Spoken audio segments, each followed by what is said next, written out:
compartir lo que el Señor tiene para nosotros hoy.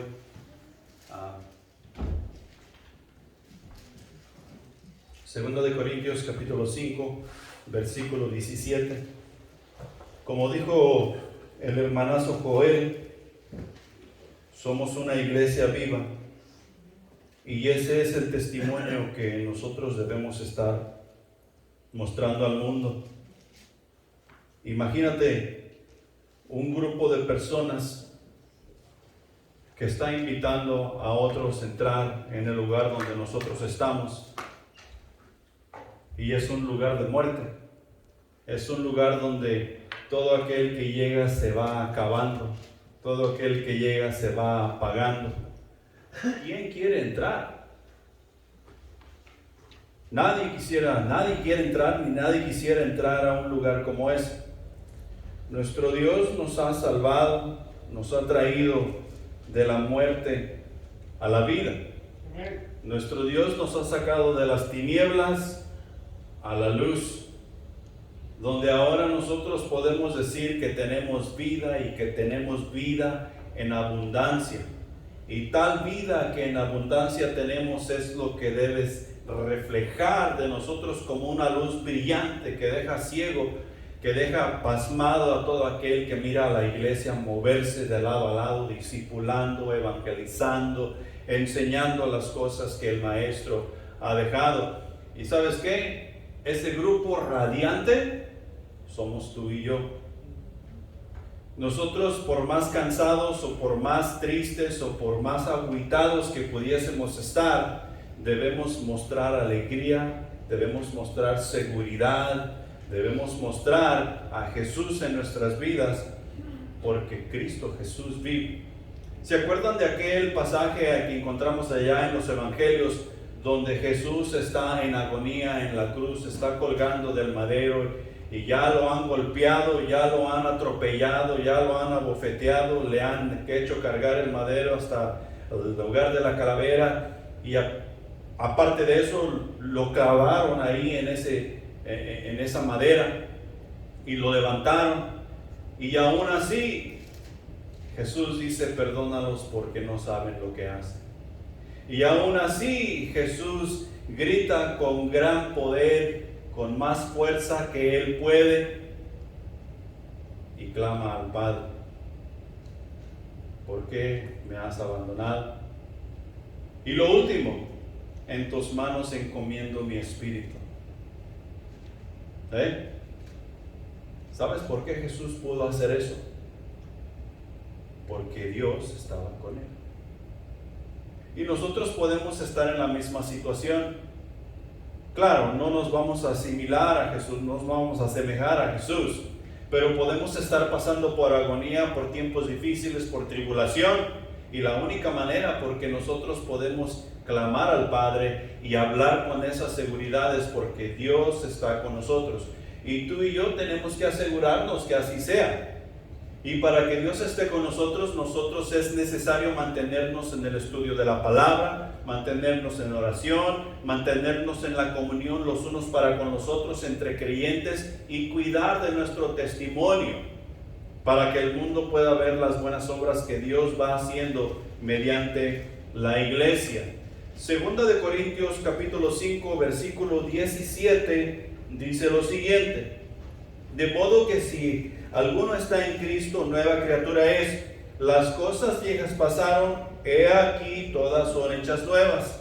Una vez más, de modo que si alguno está en Cristo, nueva criatura es. Las cosas viejas pasaron, he aquí todas son hechas nuevas.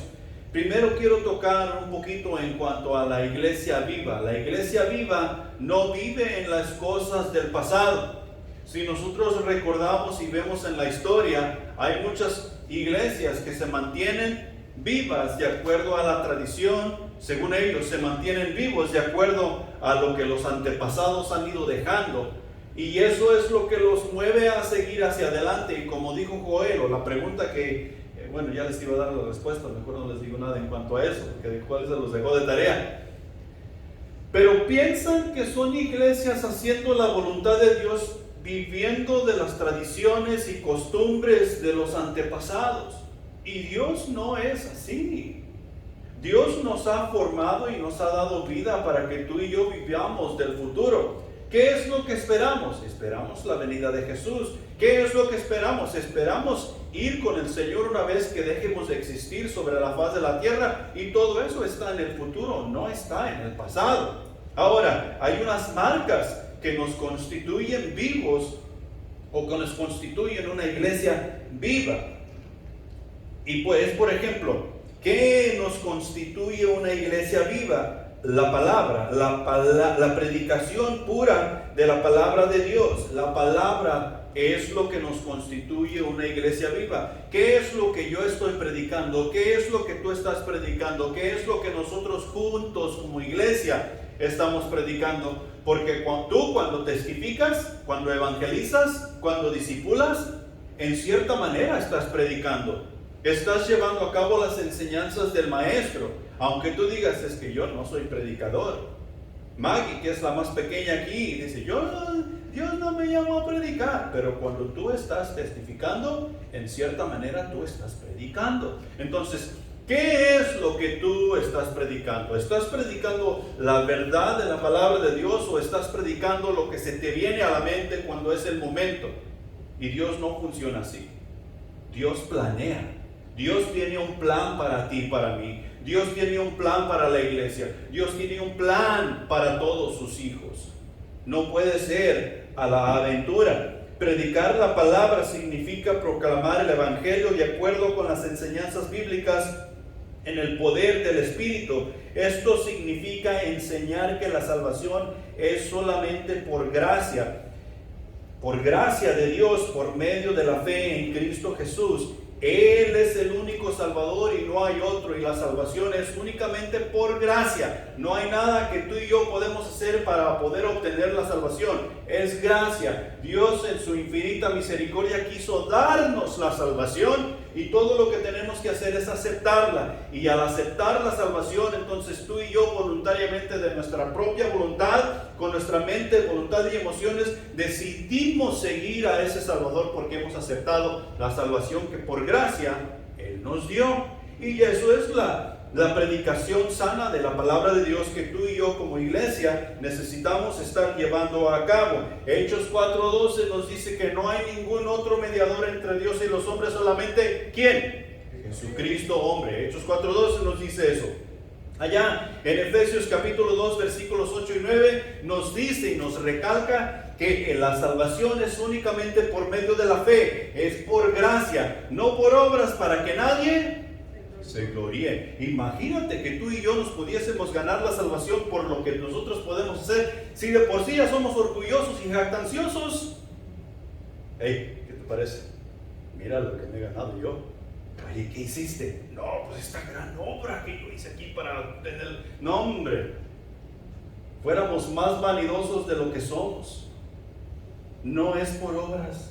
Nos lo deja bien claro allá en Efesios. Presenta, o sea, el evangelio, la predicación de la palabra presenta la muerte de Jesucristo, la resurrección, como el único medio de rescate del pecado y del infierno. Primera de Corintios capítulo 15 versículos 3 y 4, ya lo hemos hablado en otros tiempos, que ese es el evangelio, la vida, la muerte y la resurrección de Jesucristo. Eso es lo que nos ayuda a nosotros a obtener la salvación. Esta marca permite a los cristianos unirse en torno a las enseñanzas bíblicas centrales. Si hay diferencia de creencia en cuanto a la vida, la muerte y la resurrección de Jesús, tú y yo no estamos en la misma página, y uno de los dos está equivocado. No es que la Escritura se haya equivocado y a ti te dio un entendimiento y a mí me dio otro. No funciona así. La Escritura es lo que es porque es la verdad absoluta, y nadie la puede cambiar. Otra de las señales en cuanto a una iglesia viva son las ordenanzas, o sea, la administración apropiada de las ordenanzas.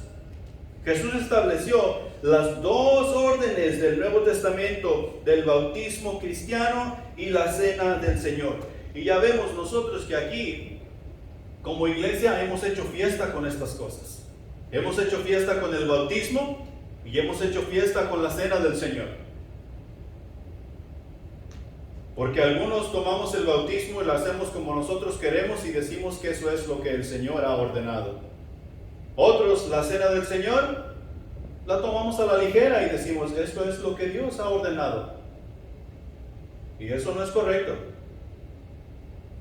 La administración apropiada de lo que Jesús ha ordenado, las ordenanzas. Mateo 26 al 28, Jesús es la última cena con sus discípulos.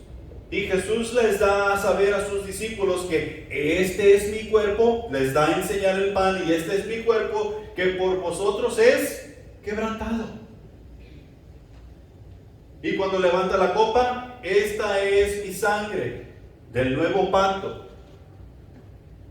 O sea, es representación de. Y dice que se practique eso cada vez que. Cada vez que lo hagamos, lo practiquemos en memoria de Él. En memoria de Él. Hay algunos que por allí predican que la ceremonia de la cena del Señor salva. Y eso no es así. Esa es una práctica de la iglesia que tú y yo debemos llevar a cabo. Y cuando la iglesia estamos mostrando llevar a cabo el acto de la cena del Señor en memoria de Él, estamos demostrando y dando a conocer que somos una iglesia viva, porque Jesús está dentro de ello, Jesús está en ello. Ambas ceremonias retratan de forma evidente el Evangelio, el bautismo y la cena del Señor hasta que Jesús regrese. Hasta entonces es que vamos a hacer eso, porque después de eso estaremos con Él por la eternidad. Y allá es otro evento. La mesa del Señor, las bodas del Cordero. O sea que la cena del Señor y el bautismo aquí solamente es una sombra de lo que allá disfrutaremos, ahora sí como se dice, en carne propia, aunque no va a ser en carne propia, va a ser en nueva carne propia. Bueno, no sé si va a ser carne, la verdad. En nuevo cuerpo propio, pues. Y en espíritu y en verdad.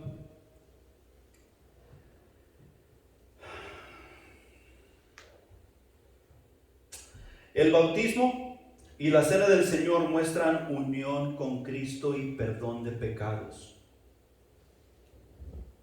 Y eso tenemos que verlo bien. Porque si estamos practicando la cena del Señor y estamos practicando el bautismo bíblicamente como es, eso está dando a conocer que tú y yo tenemos una genuina unión con Jesús. Y si tenemos una genuina unión con Jesús, nuestros pecados han sido perdonados de principio a fin. Porque Jesús está unido a mí y yo estoy unido a Jesús. O sea que no es nomás por decirlo. De eso tiene que haber un testimonio, y el testimonio tiene que ser propio de la persona y propio de la iglesia como grupo de personas. Y claro, es lógico que va a haber diferencias entre todo eso, pero para eso es el compañerismo del cual mencionamos hace un momentito atrás, que tú y yo debemos estar en eso. La iglesia debe observar fielmente estas ordenanzas hasta que el Señor regrese. Debemos de recordar el sacrificio que Jesús hizo por nosotros, que es lo que nos da la vida futura, la cual esperamos. La tercera marca que tú y yo debemos tener como iglesia viva es la disciplina de la iglesia, la cual hoy en día no existe. Casi en ninguna iglesia existe disciplina. ¿Cómo estamos hoy en día en el hogar? ¿Quién manda en el hogar? O los hijos. ¿Y por qué tú crees que es así? Porque no hay disciplina. Porque no queremos llevar a cabo la disciplina. Según la mentalidad de muchos de nosotros es que queremos llevar la fiesta en paz, cuando es totalmente al revés. Cuando tú ejerces la disciplina y la aplicas apropiadamente de acuerdo a la palabra de Dios, eso te trae paz. Mira lo que Dios ha hecho. ¿No nos disciplina Dios cuando nosotros nos salimos fuera de su voluntad? Claro que sí. Y eso nos trae mucha paz. Aunque la disciplina en el instante, como nos dice Hebreos, no es muy agradable que digamos, o no es agradable del todo. Pero el resultado después de la disciplina trae paz. Trae paz. La iglesia debe de ejercer disciplina. El ejercicio fiel de la disciplina de la iglesia. Dios usa su palabra leída y especialmente predicada para disciplinar a su pueblo en santidad y en amor. Además, Jesús y sus apóstoles insisten en que la iglesia debe disciplinar a los cristianos profesantes que se apartan de las enseñanzas fundamentales o cuyas vidas deshonran a Cristo. Y podemos encontrar muchos ejemplos de esto. O sea, si tú y yo decimos ir siguiendo a Cristo y de repente ya no lo estamos siguiendo, ¿sabes cómo se llama eso? Herejía. Y la herejía es condenada por nuestro Dios. Totalmente condenada. ¿Sabes cómo le podemos llamar a eso? Disciplina. Nuestro Dios no va a permitir que nada impuro entre en su presencia, ni va a permitir que nada impuro participe dentro de lo que Él ha ordenado, dentro de sus ordenanzas. Ahora nosotros lo hacemos y estamos encargados. Y si nosotros lo hacemos y estamos encargados, adivina quién va a ser disciplinado. ¿Quién lo permitió? Porque Dios nos ha dado esa libertad. Tiene que haber disciplina dentro de la iglesia para que las cosas puedan funcionar. Encontramos allá en Mateo capítulo 18, versículos 15 al 17, que dice: debe haber disciplina y perdón en la iglesia y oración de común acuerdo. Es lo que nos da a entender qué es lo que debe haber dentro de la iglesia. En 1 Corintios capítulo 5 encontramos una situación bastante vergonzosa que está sucediendo dentro de la iglesia. Y ya hay disciplina. Pablo les escribe una carta a los corintios y les dice: hey, ustedes deben de hacer tal cosa, deben disciplinar al hermano que está haciendo tal cosa, deben disciplinar a la hermana que están llevando a cabo tal obra que ni siquiera se da entre los incrédulos.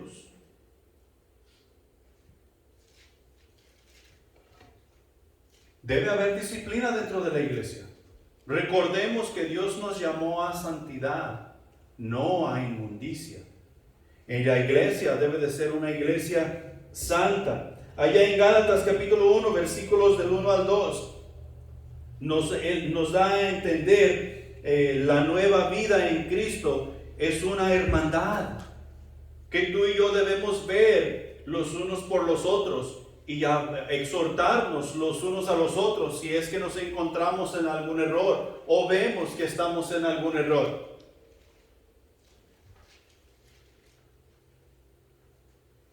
Y esas son las marcas de la iglesia. Ahora, el tema de hoy.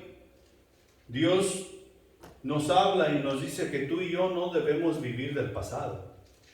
Que tú y yo fuimos formados y hemos sido llamados para vivir del futuro. Esperamos la venida de Jesús. Esperamos estar con Jesús por toda la eternidad. Pero mientras vivimos en este mundo, no podemos estar viviendo de lo que ayer vivimos. Oh, ¿te acuerdas qué bonito estuvo ayer? Oh, ojalá pasara otra vez. Y tratamos de hacer todo lo posible para que lo que pasó ayer vuelva a pasar hoy. No sucede así, ni va a suceder así. La sociedad hoy en día, como del 2000 para acá, ha dado un giro bastante radical en cuanto a estar viendo el pasado. Se nos ha hecho mucho más fácil ver el pasado. ¿Sabes cómo se llama ese sistema que se usa para poder ver el pasado? Y no estoy hablando de una bola de cristal. Las redes sociales. ¿Qué es lo que tú pones en tus redes sociales? ¿Futuro? Y tal vez tú lo pones en tu presente, pero para cuando llega a mí, ya es pasado. Y no todo, pero en su mayoría es pasado. Y volvemos y vemos esas historias y vemos esos eventos que están sucediendo allí y miramos como algunos hermanos están dolidos, están de luto, están alegres, están de fiesta y decimos, oh, qué bonito, ha de haber estado padre, ¿cómo me gustaría haber estado ahí? Y lo único que estamos haciendo es estar viendo el pasado.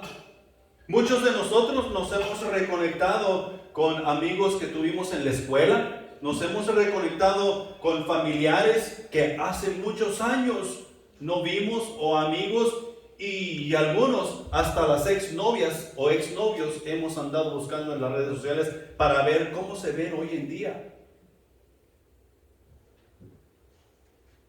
Y eso trae un gran efecto a la vida del presente. Y no es solamente el mundo. Todo mundo estamos embobados con las redes sociales. Tú manejas por todos lados y traen el timón en una mano y el teléfono en la otra. Llegas a la luz del semáforo y la luz está en rojo y en cuanto para el carro,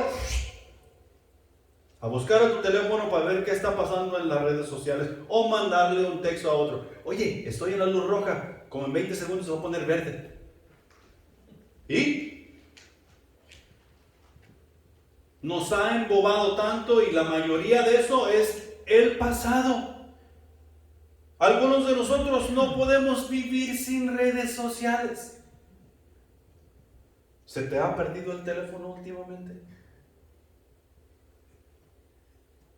¿No has tenido internet en tu casa últimamente? Yo me acuerdo que allá en el 2001, no sé si se acuerdan del huracán o tormenta tropical que pegó en Houston. Y parece que se llamaba Allison. No estoy muy seguro del nombre. Pero esa tormenta inundó todo Houston, todo entero, quedó bajo agua. En la fábrica donde yo trabajaba nos habíamos modernizado y cada quien tenía su computadora en su escritorio, la pantalla arriba y el cerebro como eran como torres, estaban abajo en el piso, abajo del escritorio para que no se mirara y se mirara más limpio, se mirara más profesional. En el lugar donde yo estaba, todo quedó como 2 pies de agua en toda la compañía, todo. ¿Sabes qué sucedió con esas computadoras?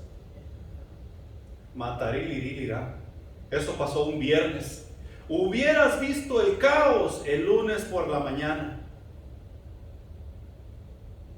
Todos ya estábamos acostumbrados a hacer trabajo en la computadora. Imprimido. Y ahora teníamos mucho trabajo, estaba repleto de trabajo, montones de órdenes que teníamos que hacer y adivina cómo las teníamos que hacer. A mano.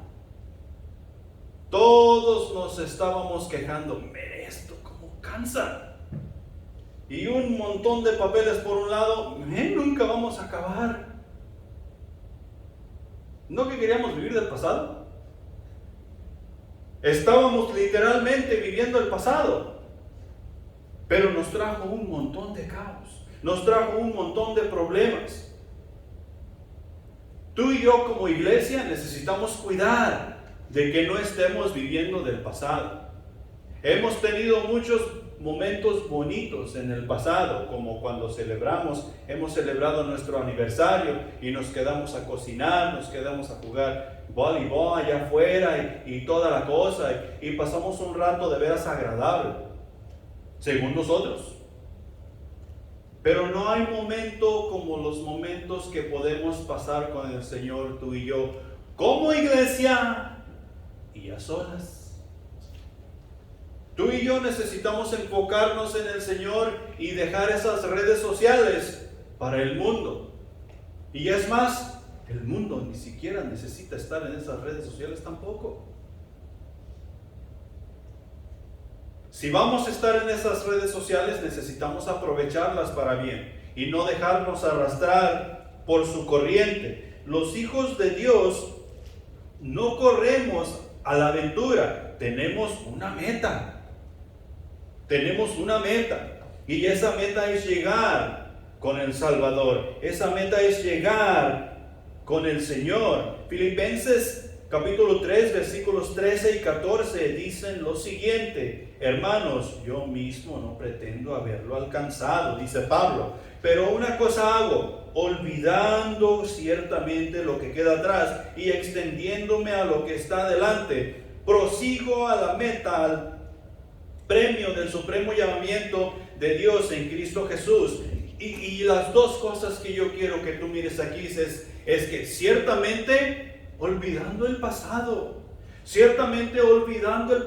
lo que Joel les estaba diciendo en la introducción, ciertamente olvidando el pasado, no importa qué tan bello, no importa qué tan bueno haya sido, no importa qué tan malo, olvídate del pasado, ya nada puedes hacer por ello ni con ello. Podemos agarrar del pasado para hacer las cosas mejor hoy, pero nada puedes hacer por ello ni con ello. Y cuando tratamos de hacer algo con ello, lo único que hacemos es meternos en problemas. Prosigo a la meta. Prosigo a la meta. ¿Cuántas veces estuvo Pablo encarcelado?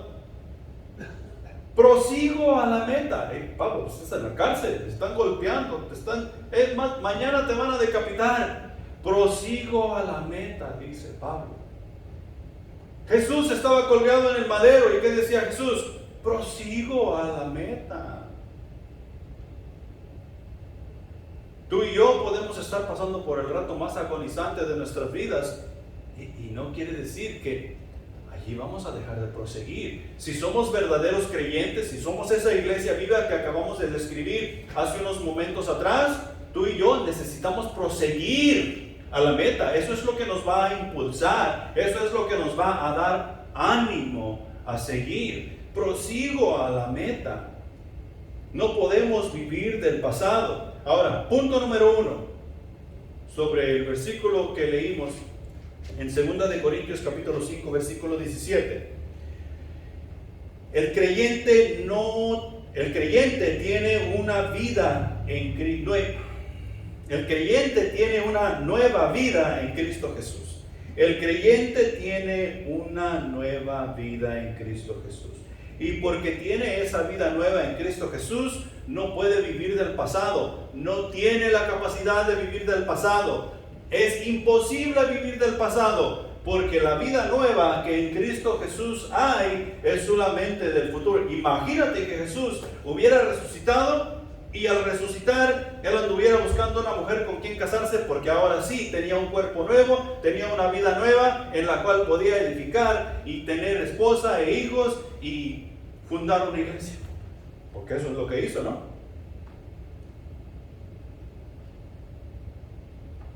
Pero el enfoque de Jesús no estaba en quedarse aquí. El enfoque de Jesús estaba en regresar al Padre y estar a la diestra. Llevar a cabo el plan de Dios. El creyente tiene una nueva vida en Cristo Jesús. El versículo dice ahí, de modo que si alguno está en Cristo. Y de modo que se está refiriendo a los versículos 14 al 16 anteriores al versículo 17, que dicen lo siguiente: porque el amor de Cristo nos constriñe, pensando esto, que si uno murió por todos, luego todos murieron, y por todos murió, para que los que viven ya no vivan para sí, sino para que aquel que murió y resucitó por ellos, de manera que nosotros de aquí en adelante a nadie conocemos según la carne, y aun si a Cristo conocemos según la carne, ya no le conocemos así. Aquí tengo 4 cositas que compartir contigo en cuanto a este punto. Los creyentes han muerto con Cristo y ya no viven más para sí mismos. Cristo murió allá en la cruz, y eso es lo que estos versículos 14 al 16. Por eso dice el pasaje, de modo que si alguno está en Cristo, esa persona ya no vive para sí misma. Esa persona ahora vive para Cristo. ¿Por qué vive para Cristo? Porque ha muerto juntamente con Cristo allá en el madero. Ya no puede vivir para sí misma. Entonces, ahora vive para Cristo. ¿Qué es lo que nos dice allá en Gálatas? Con Cristo estoy juntamente crucificado, y ya no vivo yo, mas vive Cristo en mí. Y lo que ahora vivo en la fe, lo vivo en la fe del Hijo del Hombre, o sea, del Hijo de Dios, quien me amó y se entregó por mí. Eso es lo que está diciendo, de modo que si alguno está en Cristo, de modo que si yo estoy en Cristo, que si tú estás en Cristo, tienes nueva vida y ya no puedes vivir para ti mismo. Nuestras vidas ya no son de este mundo, ahora son espirituales. Hemos dejado la vida carnal, aunque ahí está todavía la vida carnal, pero hemos dejado la vida carnal y hemos entrado a la esfera espiritual. Nuestra vida en Cristo Jesús, ahora estamos aprendiendo a vivir espiritual, y tenemos que aprender que en la vida espiritual nosotros tenemos que someter la vida carnal para poder vivir en paz con Dios y para poder vivir en paz los unos con los otros. Hay conflicto. Si tú estás viviendo vida espiritual y yo estoy viviendo vida carnal, y digo que soy tu hermanazo y llego ahí a vivir mi vida carnal y tú estás viviendo vida espiritual, eso es como poner un positivo con un negativo y juntarlos. Va a haber una explosión. No puede ser. Y nunca será. Nuestras vidas ya no son de este mundo. Lo hemos dicho varias veces, porque ahora son espirituales. Nuestra muerte es de la vieja naturaleza pecaminosa, que fue clavada en la cruz con Cristo, fue sepultada con Él. ¿Cómo queremos estar viviendo en eso? En la corrupción, en la pudrición, en lo malo. Si tenemos vida nueva en Cristo Jesús, y debe de ser totalmente en el Espíritu y no en la carne.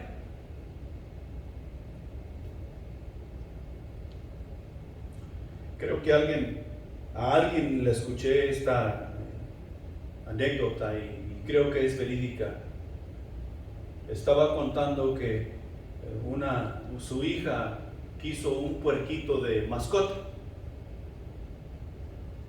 y ese puerquito lo bañaba y le ponía un moño, y mientras estaba dentro de la casa el puerquito estaba limpio y lo peinaba y ahí jugaba con él. Pero en cuanto el puerquito tenía la oportunidad de salir afuera, ¿sabes a dónde iba a dar? Al lodo, al seno, a la porquería. ¿Por qué? Porque esa es su naturaleza. Tú puedes levantar el puerquito entre el lodo, entre la suciedad, lo metes otra vez a la tina, le das otro baño, le pones un moñito, le abres la puerta y ¿sabes a dónde va a ir a dar? Al lodo. Porque ahí esa es su naturaleza. Esa naturaleza en Cristo Jesús nos fue quitada. Si estamos dentro de la iglesia viva, no tenemos por qué estar regresando al sepulcro. No tenemos por qué estar regresando a donde está la suciedad. No tenemos por qué estar regresando al panteón. Ya fuimos sepultados juntamente con Cristo. Cristo ya nos limpió, Cristo ya nos bañó, Cristo ya nos puso un moñito. para que andemos limpios, luciendo por todos lados. No para que regresemos al panteón, al cajón, a ver qué encontramos. Sacar el cuerpo y ver, creo que no se ha deteriorado tanto. No, ya somos limpios. Y lo que estoy dando a entender es que no podemos regresar a las obras que en la carne hacíamos. Cristo ya nos salvó. Tenemos una nueva vida en Él. No podemos vivir del pasado. La cuarta cosa aquí es que así como Él fue resucitado por el Padre, así también nosotros somos levantados para andar en vida nueva. ¿Se acuerdan cuando María Magdalena fue a la tumba y no encontró al Señor dentro de la tumba? Y que por ahí salió Jesús y le dijo, ¿qué buscas? Y ella le contestó a Jesús, busco al Señor. Estaba llorando. Alguien se lo ha llevado y no sé dónde está. ¿Y qué le dijo Jesús? Yo soy. María no lo reconoció. ¿Sabes por qué no lo reconoció? Porque era un cuerpo nuevo. Un cuerpo nuevo, resucitado, puro y limpio, preparado para estar en la presencia de Dios por la eternidad. Lo que tú y yo en este mundo somos, una sombra de eso, de la resurrección de Jesús. Por eso Dios nos dice que si estamos en Cristo Jesús, hemos resucitado. Él lo está dando a entender como que ya es un hecho. O sea que si comparamos a la iglesia verdadera que sigue al Señor Jesús con una institución del mundo, va a ser irreconocible. Van a decir, estos no son seres humanos. ¿Quién sabe quién serán?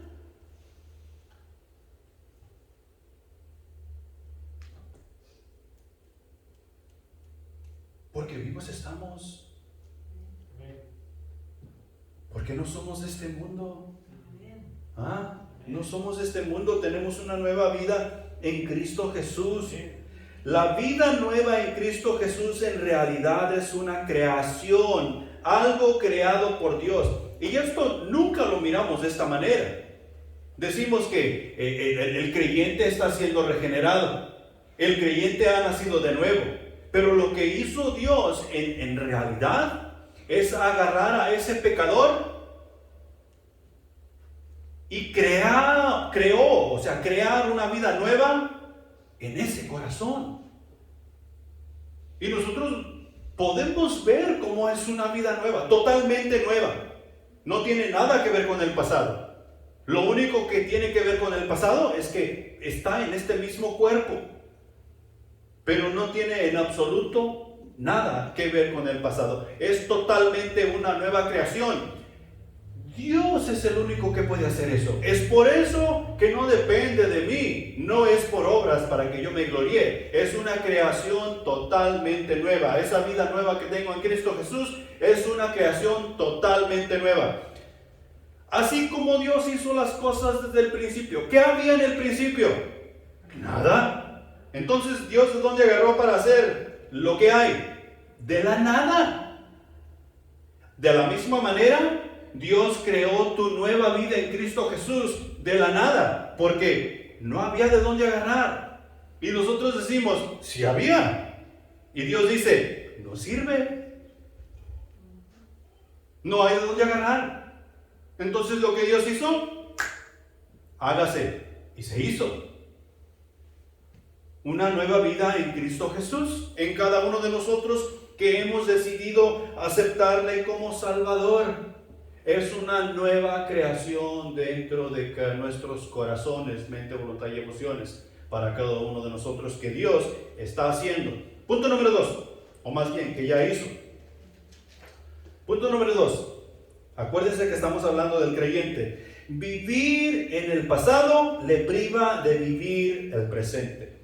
Ese creyente que tiene una nueva vida en Cristo Jesús, si vive del pasado, le va a privar vivir el presente. que se regresa automáticamente a lo que dijo Joel. Nos amargamos, nos volvemos miserables, entramos en depresión y nada nos parece bien. Nos cargamos una cara de fuchi por todos lados. ¿Por qué? Porque nuestro presente se arruinó porque estamos viviendo del pasado. No podemos ver a fulano de tal porque me choca. ¿Y por qué te choca? Pues porque estás viviendo del pasado. Estás recordando lo que fulano de tal te hizo o no te hizo.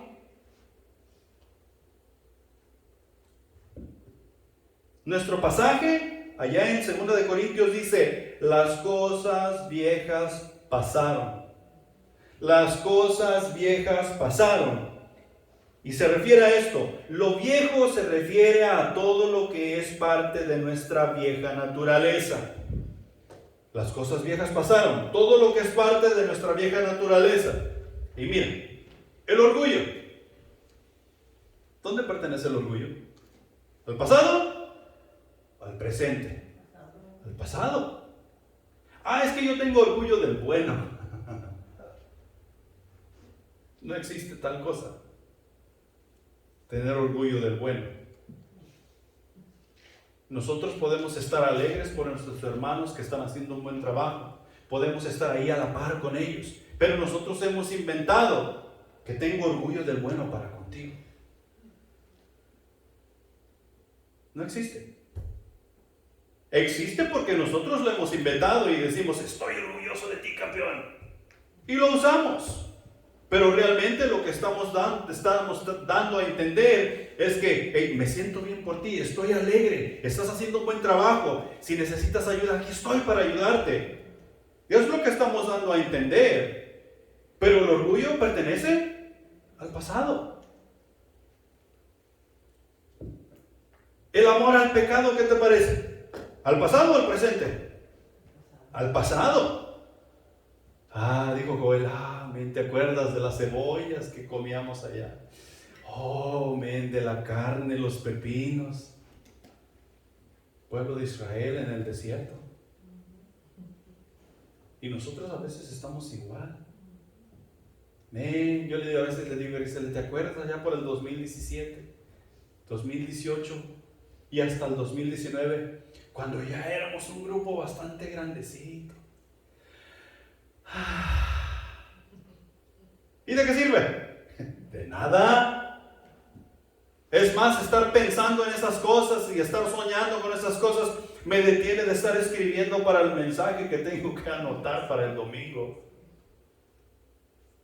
O de hacer mi cuaderno espiritual y todas esas cosas que me van a servir para el presente.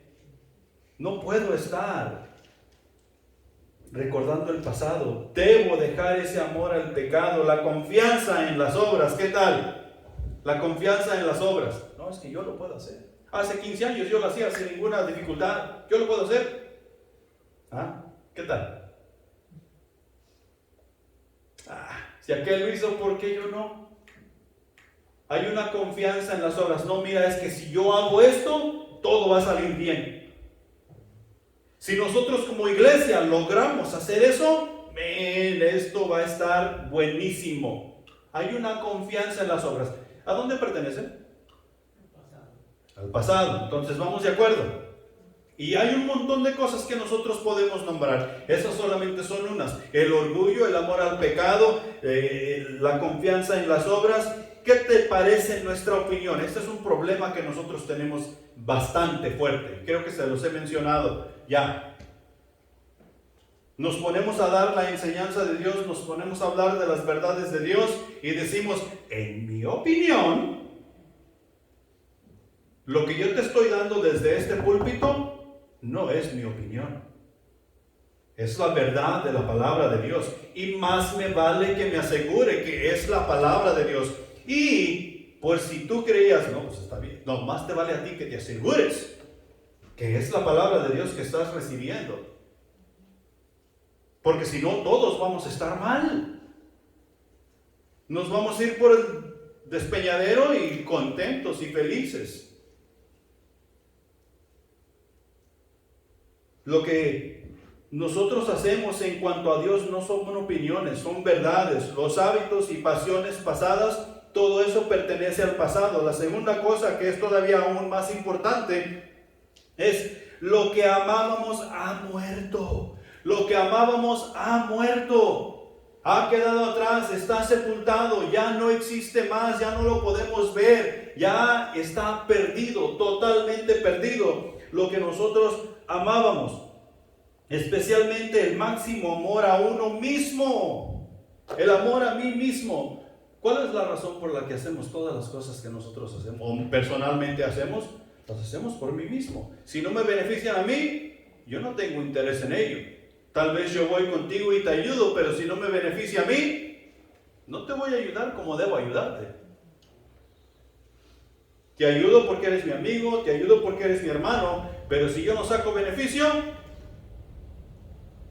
no lo hago con mucha alegría.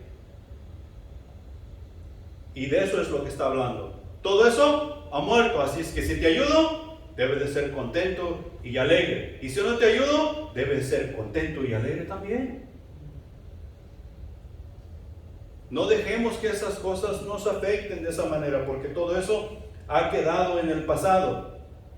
¿Qué te parece la jactancia, la autopromoción y la autojustificación? O sea que nosotros nos promocionamos. No es que yo soy mejor que tú. No es que en esta iglesia es mejor que la otra que está allá. ¿Por qué? Porque aquí estamos nosotros. ¿Ah? O sea, nos promocionamos a nosotros mismos. Nos damos nosotros mismos nuestra propia carta de referencia para vernos bien. No, eso ha quedado en el pasado. Todo eso ha quedado sepultado. Tenemos una nueva vida en Cristo Jesús, y el estar acordándonos de esas cosas y traerlas al futuro como práctica echa a perder nuestra vida presente. Una gran piedra de tropiezo para nosotros si traemos esas cosas. En la palabra de Dios encontramos varios ejemplos de personas que llegaron a conocer a Dios o tuvieron cierto éxito y en algún tiempo decidieron vivir en la vieja manera de vivir. Esto arruinó sus vidas presentes, vivieron miserablemente y puso una marca en la vida futura de cada uno. Mira, el rey Saúl. Lo encontramos allá en 1 de Samuel, de los capítulos 13 al 31. Ahí encontramos la mayor parte de la vida de Saúl. Y vemos cómo fue elegido por Dios para ser rey sobre Israel. Y las cosas iban bien. Saúl era fuerte, era grande, era hermoso, era bueno para la guerra. Y en sus primeras batallas, él conquistó y él fue usado por Dios y hizo grandes cosas para Israel. ¿Pero qué sucedió? Y se le subió. Eso quiere decir que comenzó a vivir del pasado. Comenzó a vivir con el orgullo. Comenzó a ser autosuficiente. Comenzó a autopromocionarse. No, es que yo soy mejor que David. David mató al gigante, pero yo soy el rey.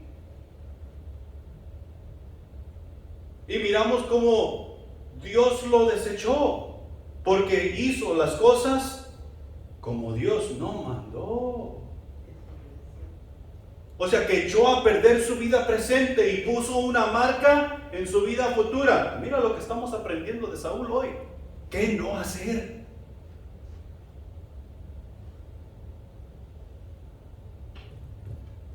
Hace tiempo, cuando trabajaba aquí en los seguros, llegó un individuo ahí que había trabajado con ellos ahí anteriormente.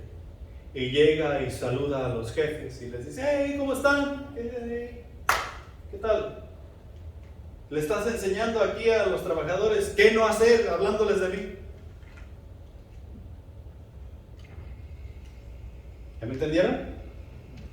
O sea que dio a entender que él hizo muchas cosas que no debería haber hecho. Y eso es lo que estamos haciendo con la vida del rey Saúl. Hubo muchas cosas buenas, pero resaltan mucho las cosas malas que hizo para nosotros prestar atención y cuidar de no caer en eso.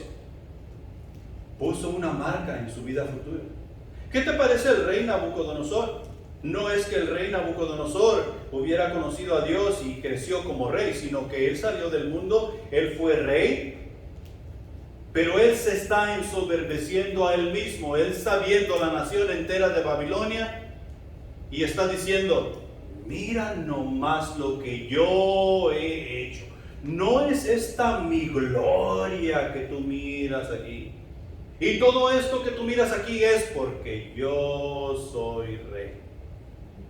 Y tú vas y lees allá en Daniel capítulo 4 y encuentras que Dios le da una advertencia y le dice: hey, arrepiéntete de tu soberbia, arrepiéntete de tu pecado, porque si no, el castigo, mi mano de castigo va a venir sobre ti. ¿Y qué hizo el rey Nabucodonosor? Oh, no, yo soy rey, yo, Juan Camaney. Y dice la Biblia allí en el capítulo 4 de Daniel que todavía estaba la palabra del rey en su boca y él perdió su conocimiento. Y no quiere decir que se desmayó. Quiere decir que quedó como un animal. Fue echado del palacio, fue echado de entre la gente, sus uñas crecieron, su pelo creció, ya no se aseaba y comía pasto como el buey. Esa era su comida. La lluvia y el rocío caían sobre él porque no tenía ni dónde meterse. Quiere decir que se volvió como un animal. ¿Por cuánto tiempo? Si se acuerdan bien, si lo han leído. Hasta pasar 7 años. Hasta pasar 7 años. ¿Y qué pasó después de los 7 años?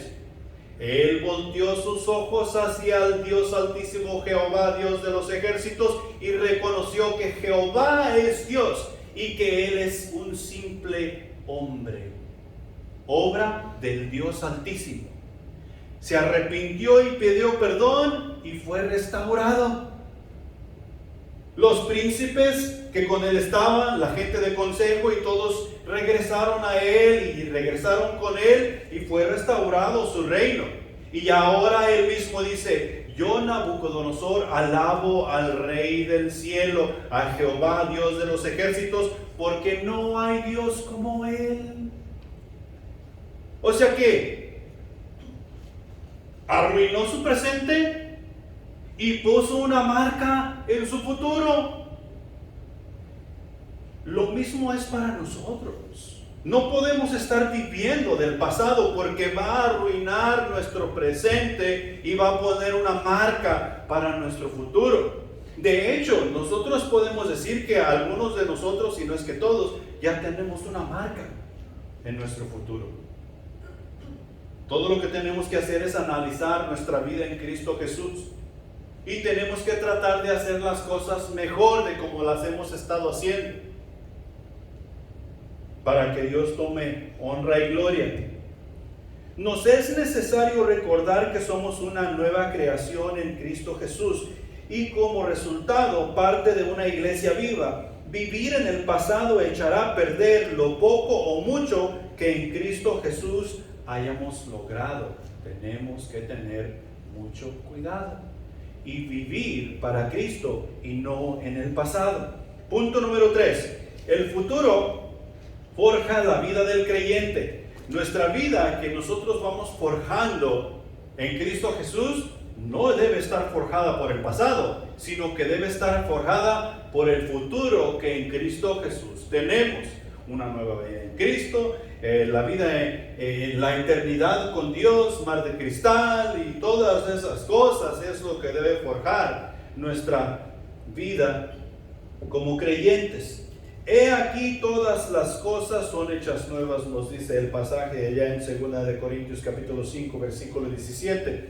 Nuestros propios propósitos, sentimientos, deseos e ideas son fracasos y diferentes fracasos.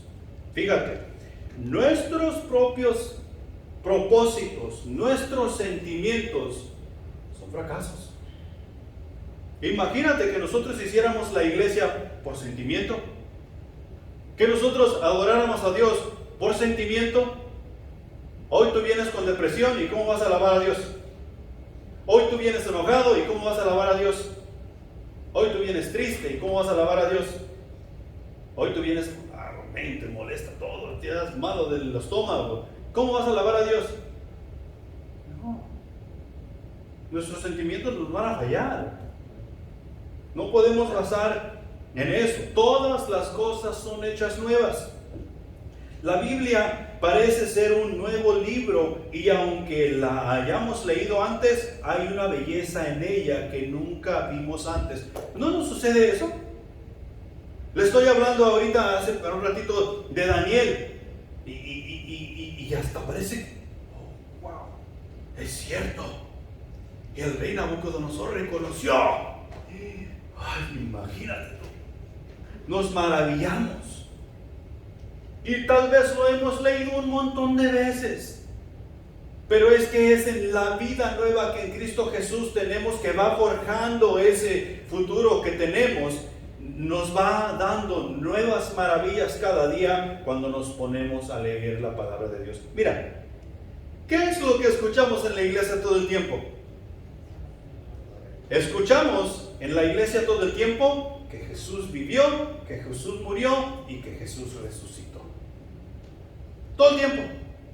Porque es el mensaje más importante que jamás vamos a escuchar nosotros en la vida. Y si dejamos de predicar que Jesús vivió, que Jesús murió y que Jesús resucitó, estamos mal. Escuchamos esa predicación semana tras semana, tras semana, tras semana, y eso nos ayuda a vivir en paz. ¿Por qué? Porque ese es nuestro Dios. Nosotros nos cansamos de comer tacos todos los días. Nos cansamos de comer hamburguesas todos los días. Y decimos, no, hay algo diferente. Salimos a comer al restaurante. ¿Comida mexicana? No. Vamos a comer hamburguesas de perdidos, pero comida mexicana ya no. Comida mexicana todo el día en la casa. Y mira, escuchamos la palabra de Dios día tras día. Leemos la palabra de Dios día tras día. Y siempre nos da algo nuevo que decimos, ¡wow! Nunca lo había visto así. Y eso va forjando nuestro futuro. Hay nuevos sentimientos hacia todas las personas, ¿no? O sea, en la nueva vida en Cristo Jesús. Hay nuevos sentimientos hacia todas las personas.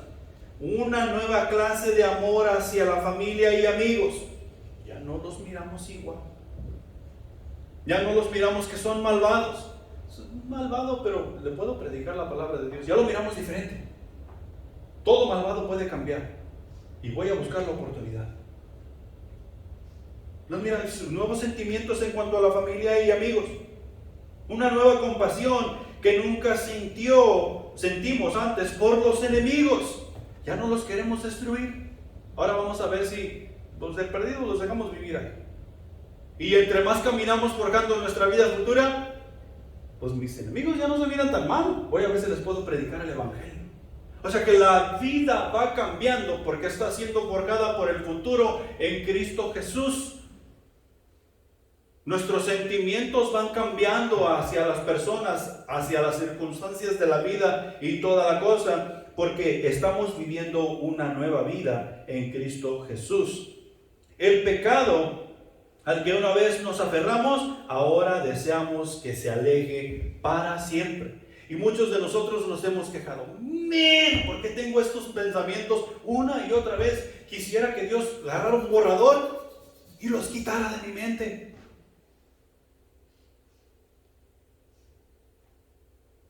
Nos quejamos porque hay cosas en nuestra mente que nosotros sabemos que perturban nuestra relación con Dios, nuestra relación, los hermanos, los unos con los otros. ¿Por qué? Porque nuestra vida está siendo forjada en el futuro en Cristo Jesús. En Cristo Jesús. No del pasado, en el futuro. Colosenses capítulo 3, versículos del 1 al 3. Si pues habéis resucitado con Cristo, buscad las cosas de arriba, donde está Cristo sentado a la diestra de Dios. Poned la mira en las cosas de arriba, no en las de la tierra, porque habéis muerto y vuestra vida está escondida con Cristo en Dios. ¿Hemos resucitado con Cristo? ¿Iglesia viva? Ok, pongamos la mira en las cosas de arriba. ¿Por qué? Porque ahí está Cristo, el autor y consumador de nuestra fe, el que va renovando nuestra misericordia día con día, o más bien su misericordia, para que nosotros podamos vivir en paz y siguiéndole, sin importar cuál sea la situación ni la condición. En conclusión, quiero que vayan a Jeremías capítulo 29, versículo 11, y quiero que lo marquen. Porque tenemos un futuro brillante. La iglesia viva tenemos un futuro brillante. Por más oscuro que nosotros pudiésemos pensar que es, la iglesia viva tenemos un futuro brillante. Y podemos nosotros ver a la historia y podemos ver cómo había de veras tiempos difíciles dentro de la historia que pueden ser marcados como tiempos de oscuridad en la iglesia. Y sin embargo, el futuro de la iglesia nunca ha dejado de ser un futuro brillante. Aquí en Jeremías capítulo 29, Dios está hablando a Israel mientras ellos estaban en cautiverio. Esto quiere decir que llegó un conquistador a Israel, a Jerusalén, y se llevó cautivos a estos israelitas y ahora los tienen como esclavos en un lugar que no es el de ellos. Y Dios les está diciendo ahí en el versículo 11: porque yo sé los pensamientos que tengo acerca de vosotros, dice Jehová, pensamientos de paz y no de mal, para daros el fin que esperáis.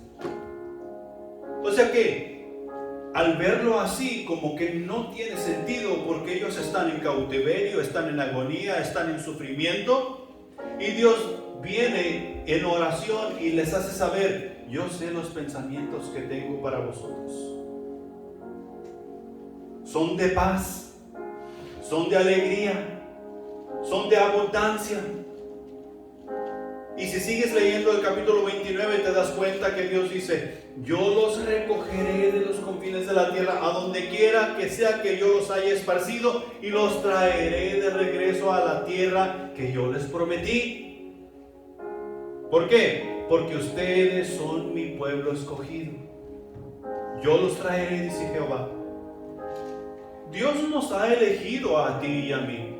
Nos ha dado vida eterna. Nos ha dado esperanza. Nos ha dado a Cristo Jesús para forjar nuestro futuro y llevarnos a la eternidad. Dios tiene pensamientos para ti y para mí. No importa por qué situación tú y yo estemos pasando. Si estamos batallando con el centro de acción, si estamos batallando en crecer, en evangelizar, en discipular, o tal vez nadie nos hace caso, nadie nos da el tiempo del día, dice Jehová, Dios de los ejércitos: yo sé los pensamientos que tengo para ti. Son pensamientos de paz, son pensamientos de prosperidad, son pensamientos de grandeza.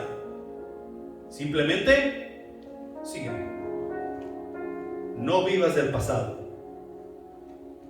vive de Cristo. Pongámonos de pie. Vamos a orar y vamos a dar gracias a Dios y despedirnos en paz. Padre Celestial que estás en los cielos, gracias te damos por tu palabra que ha sido predicada. Ayúdanos a guardarla en nuestros corazones, mi Señor, y ponerla por obra. Gracias porque nos recuerdas, mi Señor, o nos exhortas más bien a no vivir del pasado. A veces somos demasiado necios con las cosas que nos han sucedido, que pensamos que son buenas, que nos alegran, que nos detienen, mi Señor, en alegría. Cuando en realidad lo único que necesitamos es Cristo Jesús, quien nos da la paz, nos da el amor, nos da el conocimiento, nos da la felicidad en verdad. Y mi Señor, Despídenos en paz en esta mañana y ayúdanos a ser mejores hijos tuyos, llevando en aplicación lo que tú nos has dado para esta mañana. Y mi Señor, en lo cuanto a lo que comentamos en cuanto al centro de acción y la iglesia, ayúdanos a engrandecer el centro de acción, porque es el corazón de la iglesia, y así poder discipular, porque el discipulado es el corazón del centro de acción. Gracias, mi Dios, por lo bueno y maravilloso que tú eres. Bendice a cada uno de los presentes y ayúdanos a ser de bendición para otros. En Cristo Jesús. Amén.